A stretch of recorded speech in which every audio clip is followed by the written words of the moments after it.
Now, bigay po natin ng time. Walang iba po ang ating kasama dito sa church, Pastor Ramon Rizal. Amen. Palapakan po natin si Lord.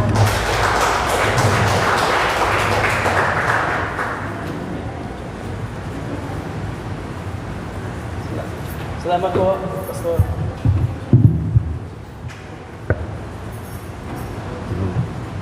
So isa pong mapagpalang gabi sa ating lahat. Ayan. Patuloy ang masaganang biyaya ng Diyos sa ating buhay hanggang sa sandaling ito upang siya ay mabigyan natin ng kataas-taasang papuri at pasasalamat. Amen. Sapagkat ang araw nito ay kanyang ginawa upang tayo patuloy na magkaroon ng pagkilala sa Kanya, pagdakila at pagpupuri. Amen. Ang aking pong title sa gabing ito ay kapahayagan ng kaligtasan ng tao. At alam natin, nabasa ni Pastora ang ating text mula sa Aklat ni Pedro, chapter 1 Peter chapter 1 verses 1 to 9. Naihayag ang kaligtasan ng tao sa pamamagitan ng Diyos. Ibig po sabihin ng nahayag, walang lihim sa harapan ng Diyos. Amen po. Lalong-lalo na po sa ating buhay, Kristiyano, bilang mananampalataya sa Panginoon, isa po napakahalaga sa ating buhay yung integridad. Walang nakakita sa ating leader at gumagawa tayo ng anong bagay. Hindi po dapat gawin yun. Amen? Sapagkat ang Diyos ang nakakita sa atin. Pagkat ang tao ay hindi tumalima ng ayon sa kalooban ng Diyos. Halimbawa, isa sa mga sanhi na hindi pagtalima ng tao ay isa sa mga utos ng Diyos mula sa kanyang 10 utos na huwag sumamba sa Diyos-Diyosan. Na sinabi ng Diyos sa Exodus chapter 20 verse 5a na huwag yuyukuran ito o paglilingkuran man sila, sapagkat akong Panginoon mong Diyos ay Diyos na mapanibughuin, ibig po sabihin, seloso. Sapagkat ang tao, sa kanilang karunungan, sa kanilang idea, ay yung mga batong yan, yung mga kahoy na yan, inukit. Ano po? Gumawa ng kamay, gumawa ng paa, formang mata. May mata nga, pero hindi makakita. May tenga, pero hindi makarinig. Hindi lamang po yung pagsamba natin at paglilingkod sa Diyos-Diyosan, sa mga kahoy at bato, ang Diyos-Diyosan. Kundi minsan po, yung salapi, nagiging Diyos po natin sa ating buhay. Ano po? Alalahanin natin, ito ay isang utos ni Pablo mula sa salita ng Diyos na huwag ibigin ng salapi. Sapagkat ang pag-ibig sa salapi ay siyang ugat ng lahat ng kasalanan. Amen po. Kaya minsan, naiwanan natin ang paglilingkod sa Diyos, nakapokus tayo sa pera. Sabi ng Panginoon, ibigin mo ang Diyos ng buong puso, ng buong kaluluwa, ng buong lakas, at ng buong isipan. Doon po tayo matutuon ang ating buhay. Amen? Sapagkat ang Diyos ang nagbigay sa atin ng buhay. Na huwag yuyukuan ito o paglilingkuran man sila sapagkat akong Panginoon mong Diyos ay mapanibughuin. At iba pang mga ginawa ng tao na naging sanhi ng patuloy na pagkahiwalay sa banal na kalahatian ng Diyos. Tulad na nakasulat sa Romans 3:23, sapagkat ang lahat nga ay nagkasala at hindi nakaabot sa kalahatian ng Diyos. Sinasabi rin sa Romans na walang matuwid na tao. Amen? Kasi sabi ko kanina, ito ay hayag sa harapan ng Diyos. Hindi nagkaroon ng kaluguran ng Diyos sa kasalanan ng tao sapagkat ang Diyos natin ay banal. Amen? At ang tao ay makasalanan. Hindi nagkaroon ng kaluguran ng Diyos sa kasalanan ng tao, ngunit hindi nakalimutan ng Diyos ang isa sa kanyang katangian, walang iba kundi ang pag-ibig. Kaya ang Diyos, ayon sa sulat ni Juan, Sa 1 John chapter 4 verse 8, ang Diyos ay pag-ibig. Yan po ang isa sa napakagandang katangian ng Diyos. Kaya ang Diyos pagdating sa kaligtasan, hindi siya nagtatangi ng tao. Amen po ba? Dumating ang si Jesus dito upang hindi ihukom ang tao, kundi ang bawat isa ay maligtas.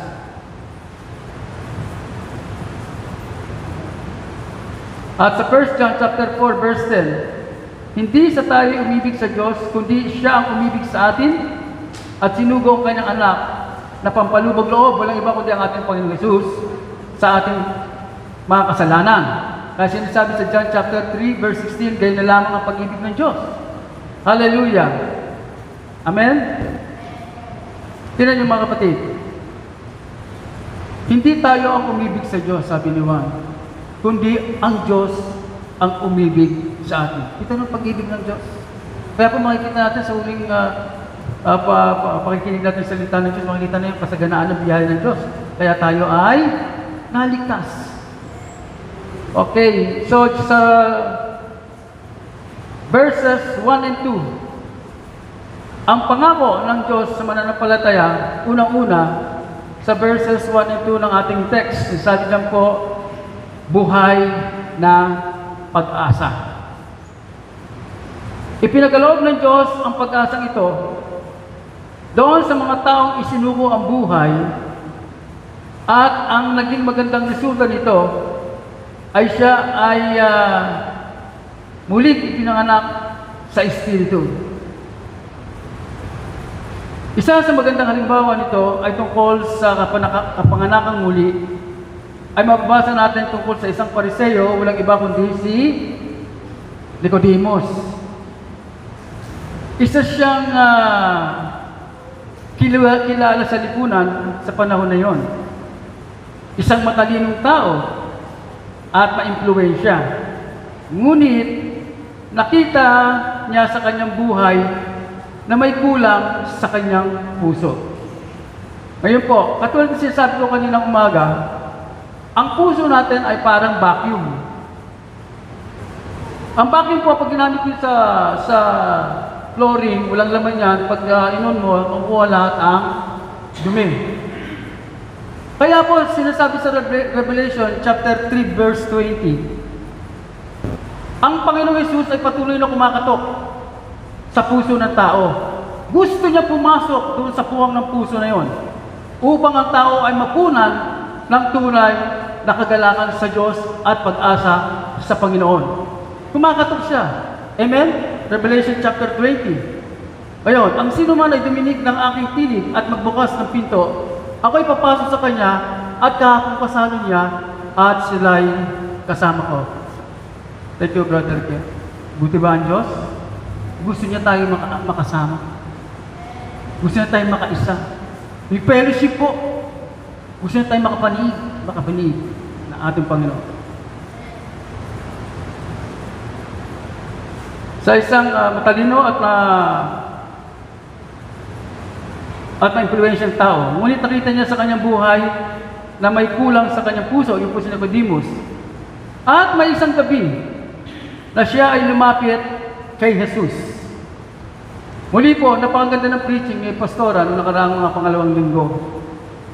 Ang tao po, pag siya'y nabibigat ng lubha, amen? Hallelujah!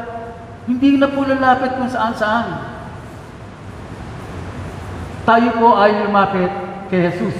Ano po ang sinasabi doon? Pag tayo lumapit kay Jesus, mga kapatid, yung ating kaluluwang ito na pagod na, pagal na, bigat na sa problema, papapahingan tayo ng ating Panginoong Jesus.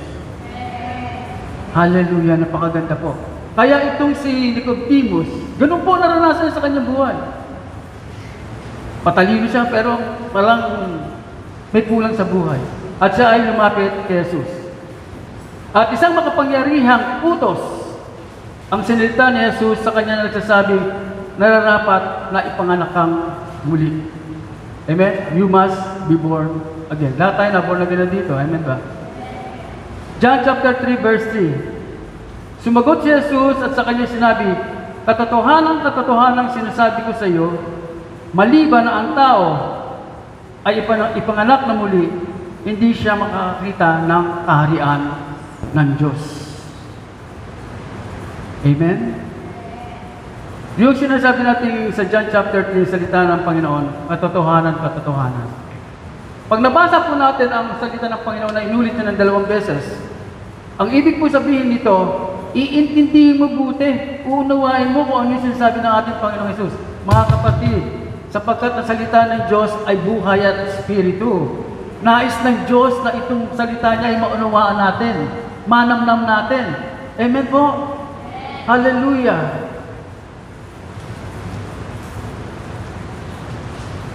Sabi sa John chapter 3 verse 4, sinabi sa kanya ni Nicodemus, tinan niyo po ang sabi ni Nicodemus, paano maipapanganak ang tao kung siya'y matanda na? Makakapasok ba siya bilang pangalawa sa tiyan ng kanyang ina at ipanganak na muli? Ito po ay isang pilosopong sagot. Kaya minsan po tayo nag-share ng Word of God. Amen ba? Marami tayong na-encuentro na ganito.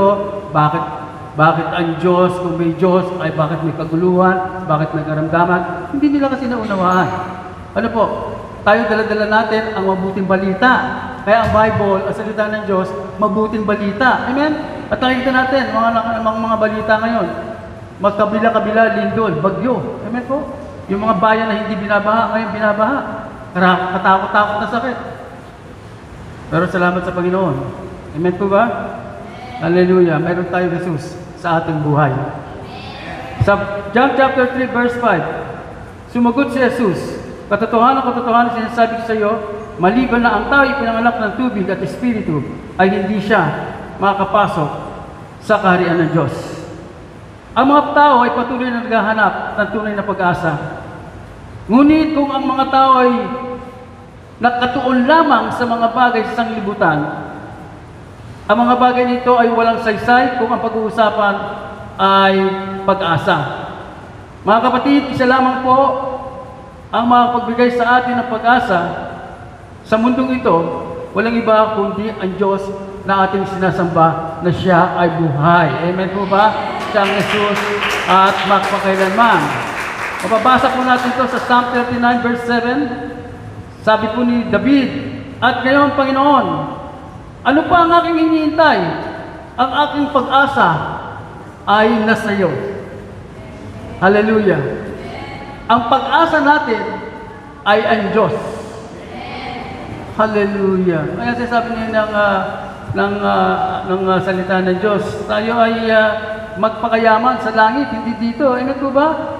Kung may kayamanan mo, dito mo iniipon. Kung ang kayamanan mo, dito ay iniipon, nandiyan ang kalawang, nandiyan ang tanga. Amen ba? Nandiyan ang magnanakaw. Ngunit kung tayo ay nagpapayaman doon sa kaharian ng Diyos, tayo po ay may Hesukristo sa ating puso. Amen. Palakpakan natin ating Panginoon. Hanggang saan po ang ipinagaloob sa atin o pangako ng Diyos sa pag-asa ito? Hanggang dito lang ba po? Hindi po. Ang pera, kahit gaanong dami, naubos siya. Naubos siya. Kahit anong dami ng kayamanan na, maubos siya. Ngunit ang pag-asa na ibibigay sa atin ng Diyos, nandito si Kristo, ay hanggang magpawalang hanggan. Amen! Hallelujah! At saka po, yung isa pa pong napakaganda sa Titus 2:30, ito po gusto ko. Wala na po tayong pag-asa, kundi yung pagbabalik ng ating Panginoong Hesus. Amen. Titus chapter 2 verse 13. Diyan po yung blessed hope natin. Hallelujah. Pag nakikita ko itong sinasabi ni Pastor at pinaplas, blessed na blessed ako sa Titus chapter 2 verse 13. Amen po ba? Yung po ang hinihintay natin. Doon po tayo nakatira, doon tayo tutungo. Hindi po tayo dito. Amen. Dumadaan lang tayo dito. Ang ating pong tunay na tirahan ay doon sa langit. Kaya ang blessed hope na hinihintay natin ay walang iba, kundi ang pagdating ng Panginoon, mga kapatid. Dadating si Jesus, amen? Amen, palakpakan natin ating Panginoon. Woo! Praise God. Hanggang walang hanggan ang pag-asa natin. Colossians chapter 1 verse 5. Dahil sa pag-asa, Dahil sa pag-asa na natatanaw para sa inyo sa langit, nung una ay inyong narinig sa salita ng katotohanan at ng Ebanghelyo. Sa verses 6 to 7 po, sa ating verse. Unang-una, ang pangako ng Panginoon ay pag-asa sa mananampalataya. Ang pangalawa po ay kagalakan pagdating ng pagsubok. Pag meron po tayong Diyos, meron po tayong Kristo, kahit tayo po ay dumating sa pagsubok na ito, nagagalak tayo. Tayo po ay may kagalakan. Amen? Hindi tayo nagmumukhang kakaawa-awa. Di kaila sa atin mga kapatid na ang bawat isa ay nakakaranas ng mga iba't ibang pagsubok sa buhay. Isa po sa aking halimbawa na ibibigay sa inyo ay tungkol po sa lalaking si Job. Pagsubok kay Job. Siya po ay nakaranas ng katakot-takot matinding pagsubok. Ngunit ano ba ang pagkatao ni Job? Bakit siya nakaranas ng matinding pagsubok? Siya ba ay salbahe? Tingnan natin po sa Job chapter 1, verse 1. Ito po ang klaseng buhay ni Job. Siya po ay sakdal at matuwid. Natatakot sa Diyos. Humihiwalay siya sa kasamaan. Mabuti po si Job. Amen? Pero pagdating ng mga verses na dumating nito na po ang puntos. Ang kanyang mga lahat ng hayop na alaga ay namatay. Ang kanyang mga kasambahay ay namatay. Ang matindi po nito, pati yung kanyang mga anak ay namatay. Kaya kung makikita niyo, mababasa niyo ang Job, katakot-takot na iya, katakot-takot na ayuno ang ginawa ni Job. Mga kapatid, minsan dumaranas tayo ng ganito. Isa pa po sa hindi magandang pangyayari kay Job, sa chapter 2 ng Job, mababasa po natin, siya po ay nagkaroon po ng bukol. Napakasakit ng bukol na ito. Amen ko. Hindi ka na makakagalaw, hindi ka na makakahiga. Hindi ka makakapagtrabaho. Dahil sa bukol na ito.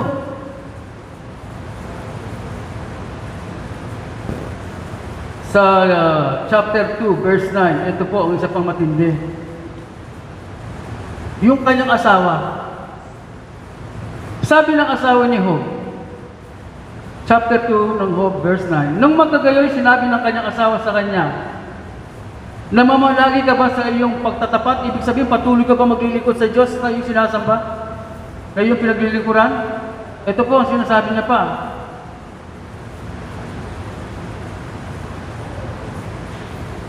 Itakwil mo ang Diyos at mamatay ka. Yung salitang mamatay ka dito po, ito isang curse. Isang sumpa, hindi po maganda. Kaya po minsan narinig natin sa ating pamilya, sa ating kapitbahay, sa ating mga kamag-anak, oy, lumayas ka. Gumabang ka na parang ahas. Hindi po maganda yun. Amen? Makikita po natin na anuman ang narinig ni Job sa kanyang asawa, anumang sakit ng kanyang katawan dahil sa bukol, anumang hinagpis ang kanyang ginawa dahil nawalan siya ng kayamanan sapagkat si Job ay isang mayaman na tao, siya po ay patuloy na nagtapat sa Diyos. Siya po ay patuloy na nagtapat sa Panginoon. Mga kapatid, tutusin lang, wala sa kalingkingan natin na naging pagsubok ni Job. Wala po. Ngayon po, ang katapatan ba ni Job ay may bunga? Nagbunga po. Sa Job chapter 42 verse 12, ito po. Ang Panginoon ang huling wakas ni Job na higit. Ang Panginoon ang nagkaloob sa higit sa kanyang pasimula. At siya'y nagkaroon ng 14,000 tupa at 6,000 kamelyo at 1,000 tuwang na baka at 1,000 asnong babae. Siya naman ay nagkaroon din ng 7 anak na lalaki at 3 anak na babae. Amen? Dito niyo siya sabi sa 42 verse 12. Sa gayoy pinagpala ng Panginoon ang huling wakas ni Job na hindi kaysa sa kanyang pasimula. Pinagpala po. Amen? Meron po tayong Diyos na pagpapala. Amen po. Kaya po tayo ng pagsubok. Dito po sa ating text, sa ating text, sa chapter 1 ng 1 Peter, hindi ito magtatagal. Amen? Sabi ni Pedro, sandaling panahon lamang ito, mga kapatid. Kaya muli sinasabi na ng pastor at pastora, ang bagyo hindi naman malagi ng 1 buwan, ng 1 taon. Amen po? Lilitaw at lilitaw din ang araw. Ganun po ang ating Diyos. Nire-restore ng Diyos ang nawala sa atin. Amen? Kaya sinasabi sa John chapter 10 verse 10, ang dyablo ay dumating dito upang nakawin, patayin, sirain ang ating buhay. Ngunit dumating si Jesus dito, mga kapatid, na siya ating Panginoon tagapagligtas ng buhay. Siyang nagbibigay sa atin ng kasisiya at ganap na buhay. Amen! Looking unto Jesus, wala na po. Lagi lamang tayo kay Jesus, the author and finisher of our faith, ang nagsimula at nagsagda ng ating pananampalataya. Kaya itong ating buhay na ito, mula sa pananampalataya hanggang sa pananampalataya, ang ating buhay na ito. Amen po. The just shall live by faith. Ganun eh. Amen? Parang po natin ating Panginoon. Sa Jeremiah 29 verse 11, sapagkat nalalaman ko, sabi ng Panginoon, sapagkat nalalaman ko ang mga pag-iisip ng aking iniisip sa inyo, sabi ng Panginoon. Mga pag-iisip na tungkol sa kapayapaan at hindi tungkol sa kasamaan, upang bigyan kayo ng pag-asa sa inyong huling wakas. Ang Diyos po ang source ng pag-asa ng tao. Bakit po tayo dumadaan sa pagsubok ng buhay? Upang subukin ang ating pananampalataya. Sabi po sa verse 7 yan. Upang subukin ang ating pananampalataya. Ano po ba ang pananampalataya? Ang pananampalataya po ayon sa Hebrews chapter 11 verse 1, ngayon ang pananampalataya ay isang kapanatagan sa mga bagay na hinihintay, ang katunayan ng mga bagay na di nakikita. Amen. Yung salita pong kapanatagan dito, ibig po sabihin dito, hindi ka nag-iisip ng dalawang isip. Amen po ba? Amen? Hindi ka nag-aalinlangan. Yan. Pag sinabi ng Bible, at sinabi ni Jesus, ang sakit mo ay gumaling na sa pamamagitan ng latay sa krus ng Kalbaryo. Inako ng lahat ng karamdaman at sakit. Tayo po ay pinagaling na. Ikaw ay pinagaling na. Amen po. Ganun po ang katatagan. Hindi ka nagdadalawang isip. Yun po ang faith. Amen? Katulad po nito. Tayo po ay nakadindi na kami nito. Praise the Lord. Kayo ba nung nag-pledge ng 5,000, meron kayong cash? Sabihin sa akin. Pledge po yun. Wala kayong cash dito sa kamay. Pero praise the Lord. Nakabili tayo ng organ. Kanino galing yun? Wala kang cash. Nag-pledge ka lang sa Diyos. Oh. Amen? Amen. Palakpakan natin ang Panginoon. Ganun po. Hallelujah. Pakabuti ba ng Diyos? Okay. Tayo po ay nasusubok sa pamagitan ng apoy. Hinilimbawa ni Pedro dito, yung ginto. Ang ginto po ay isa sa pinakamalagang elemento ng bato dito sa lupa. Ang ginto po ay susubukan upang maging dalisay na ginto yan, papasok siya sa apoy. Amen po? Kaya pag tulay na ginto, pag binuhat mo yan, hindi naman diretso yan eh. Nagbibend yan eh. Yun ang tunay na ginto. Ayun po, sabi dito, ang mga Kristiyano, ang mananampalataya, ay dumadaan din sa pagsubok sa pamagitan ng apoy. Ano po itong mga apoy na dinaranas natin? Apoy ng kawalan. Apoy ng kahirapan. Amen po dyan? Apoy ng kaguluhan sa pamilya. Ngunit praise the Lord. Sabi ng Bible, dumaan man tayo sa apoy, hindi tayo masusunog. Dumaan man tayo sa tubig, hindi tayo malulunod. Bakit po? Kasi kasama natin ang Diyos. Amen ba? Kasama natin ang Diyos. 24/7. 24/7. 365 days. Amen.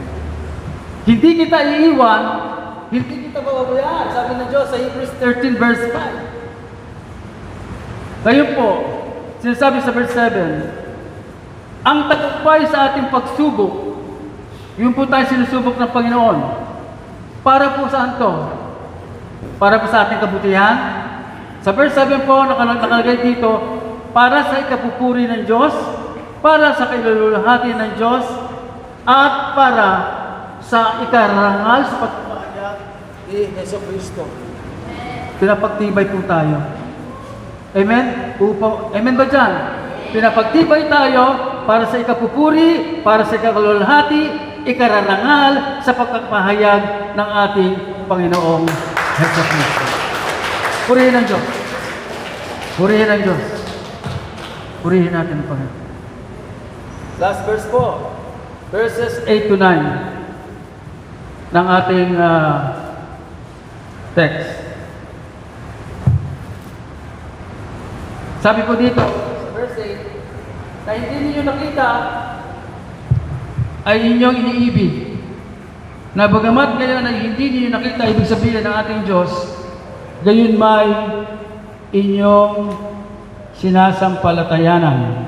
Ibig po sabihin dito, ang pag-ibig ay namumutawi sa ating buhay. Ang pag-asa ang namumutawi sa ating buhay sapagkat si Jesus ang naghahari sa atin. Huling verse po, verse 9, ang kaligtasan ng ating kaluluwa. Wala nang ibinigay ang Diyos sa ilalim ng langit na pawang ikakaligtas ng tao, kundi sa pamagitan lamang ng pangalan ng ating Panginoong Jesus. Amen? Ephesians chapter 2 verses 8 to 9, sapagkat sa biyaya kayo nang aligtas sa pamamagitan ng pananampalataya, at ito'y hindi sa inyong sarili, ito'y kaloob ng Diyos. Hindi sa pamamagitan ng gawa, upang ang sino man ay huwag magmapuri. Salamat sa biyaya ng Panginoon. Salamat sa biyaya ng Panginoon. Amen po ba? Hallelujah. Muli, hindi tayo pababayaan ng Panginoon. Tayo po ay kasama ng Diyos. Maraming pagsubok. Pero po, ang katulong natin, nagbasa natin kanina, narinig natin kanina, walang iba kundi ang ating Diyos. In conclusion po, tayo po ay huwag hiwalay sa Panginoon. Lumapit tayo sa ating Panginoong Jesus. Amen po? At siya lamang ang tanging mga pagpapahinga, pagbibigay ng kapahingahan sa ating kaluluwa. Panginoon, salamat po Diyos sa iyong biyaya sa aming buhay. Para po, Panginoon o Lord God, ang pagsubok sa aming buhay, para sa ikapupuri, ikaraluluwalhati, at ikararangal mo, Panginoong Jesus, sa aming buhay, O Diyos. Salamat, Panginoon, na hindi mo kami tunay na pinababayaan, hindi mo kami, Panginoon, iniiwan. Bagkus, Panginoon o Lord God, ikaw ang kasama namin. Sa lahat, Panginoon o Lord God, ng panahon, sa lahat ng aming aspeto ng buhay, at kami, O Diyos, ay mahigit pa sa mapagtagumpay. Ito po ang aking dalangin at pasalamat sa tanging pangalan ni Jesus. Amen. Praise God.